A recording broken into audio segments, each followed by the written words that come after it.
A harder one, and very entertaining, was what keeps a train on the track?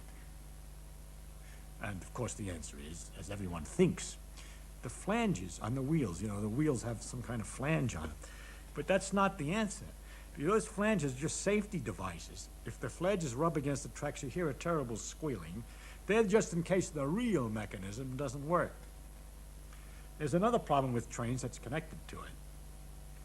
That people all know this about their automobile, that when you go around a corner, the outside wheels have to go further than the inside wheels. And if the wheels were connected on a solid shaft, you couldn't do that. You can't turn the outside wheels further than the inside wheels. And so the shaft is broken in the middle with a gear system which is called a differential. Did you ever see the differential on a railroad train? No, you look at those wheels under a freight car, and there are the two wheels, and there's a solid steel rod going from one wheel to the other. There's nothing. One turns the same as the other. So now how does it go around a corner, a curve, when the outside wheel has to go further than the inside wheel? And the answer is that the wheels are flanged like this. I mean, not flanged, they're cones. This way. That is, they're a little fatter, closer to the train, and a little thinner further out. If you look closely, you'll see they got this beveled edge.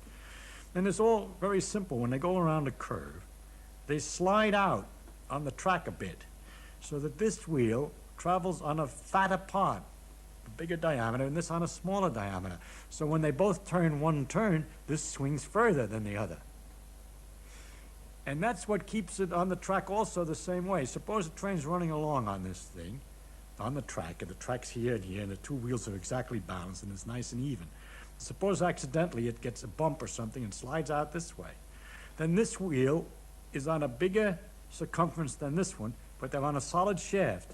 So when it turns once around, it carries this wheel forward relative to the other and steers the train back on the track. Of course, if it gets too far off on the other side, it goes back and forth, and it stays on the track because the wheels are tapered and the flanges is safety. Well, we had a lot of stuff like that we had to learn, to get straightened out before we could become full-fledged members of the fraternity.